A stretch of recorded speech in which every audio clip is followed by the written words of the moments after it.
Legit no tangan platform yung pag-uusapan natin ngayon na alam ko na kinaiinisan siya ng ibang mga users dahil nga daw sa pagiging trader niya.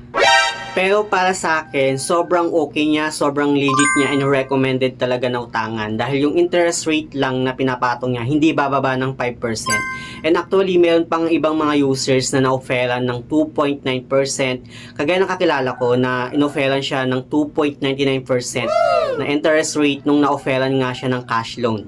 So ano nga ba itong loan platform na to? Keep on watching.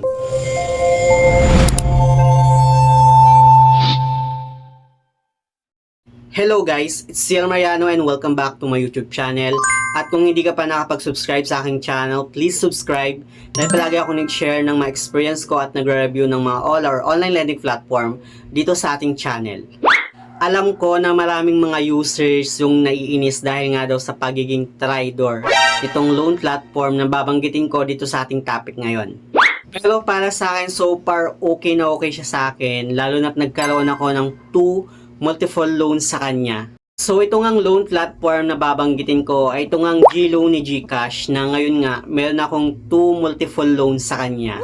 And take note guys wala akong na-receive na text na meron akong another loan sa kanya.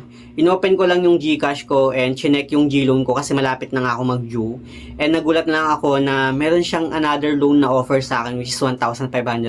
And chinek ko yung kanyang loan details, sobrang baba, like nasa 4.9% lang yung interest rate na pinapatong niya. Mas mababa siya compared doon sa first na loan ko.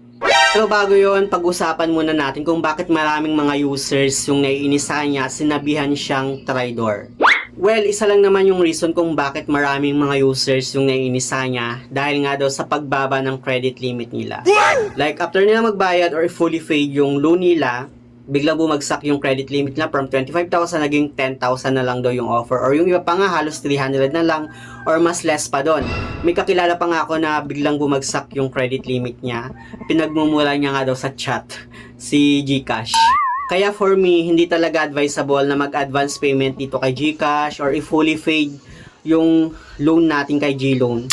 Better na lang natapusin natin yung loan term na in-offer sa atin. But for me, so far hindi ko pa naman naranasan yung ganon. Yung pagbagsak ng credit limit ko kahit sinubukan ko rin mag-advance payment sa kanya. Like doon sa 1,500 na dating loan ko sa kanya, tumaas pa siya ng 2,500. So, para sa akin, okay naman siya sa akin kahit nag-advance payment ako sa kanya, plus nagkaroon din ako ng cashback. Siguro magkakaiba lang din talaga tayo ng experience dito kay GCash. Anyway, yung long term na in-offer sa akin ni GCash is 6 months and wala kang option doon na gawin siyang 2 months, 3 months dahil si GCash mismo yung magde-decide kung ilang buwan mo siyang babayaran. So 6 months talaga yung pinaka long term ko sa kanya. And dito nga nagulat ako na may another loan pa ako sa kanya kahit wala akong na-receive na text na may offer siya ulit sa akin. Pero yung offer niya sa akin, limited lang siya and may expiration. So kapag once na hindi ko ginamit or ginrab, pwede siyang mawala. Kaya ginawa ko, ginrab ko na lang. Baka sakali na ito na yung way para tumas lalo yung credit limit ko sa kanya. So dito nga inopen ko yung GCash ko and clinic ko yung send.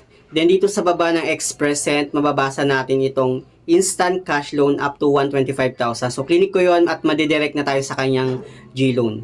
And pagka-click ko, nagulat na lang ako nakalagay sabi niya borrow up to 1,500. And nakalagay din sa task niya sabi niya limited time offer lang siya. So it means pwede siyang mawala or pwede siyang ma-expire kapag once na hindi ko siya grinab or gamitin. So ako naman, siyempre sa kagustuhan ko na gamitin siya baka sakali, or ito na yung way para tumas lalo yung credit limit ko sa kanya. So clinic ko yung get another loan. Dito, in-enter ko yung loan amount na hiramin ko sa kanya which is 1,500 at sinagad ko na talaga siya. And dito sa kanyang installment plan, bali 6 months yung offer niya sa akin and wala kang option doon ng 2 months, 3 months.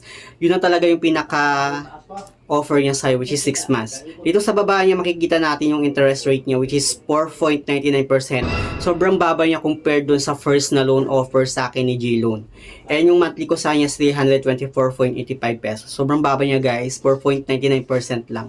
And dito sa select your loan purpose, mamimili ka lang din kung saan mo pang gagamitan yung hihiramin mga dito kay GCash. And meron siyang processing fee na 45 pesos. So yung amount lang na ma-receive ko is 1,455 pesos.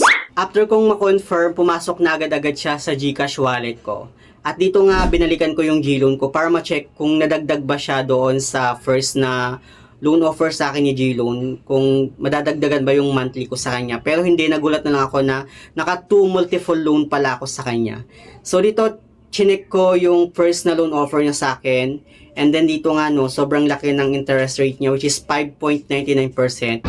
Pero sa akin guys, sobrang baba na rin yung 5.99%. Pero dito, medyo malaki lang siya compared doon sa limited time offer na interest rate na in-offer sa akin, which is 4.99%.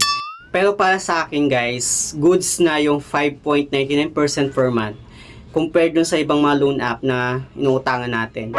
Especially yung mga fly-by-night na OLA. Ito, 6 months yung kanyang repayment term at sobrang baba talaga ng kanyang interest. Ang problema lang din talaga dito sa G-Loan ni GCash is hindi siya ganun ka-consistent na kapag once na nag-advance payment ka or pinuli fade mo yung loan mo sa kanya, biglang bumabagsak yung credit limit natin sa kanya. So, wag tayong nag-expect na tataas yung credit limit natin or same pa rin yung credit limit na offer niya sa atin. Kaya advice talaga is huwag tayong mag-advance payment or magpo-fully fade kay GCash.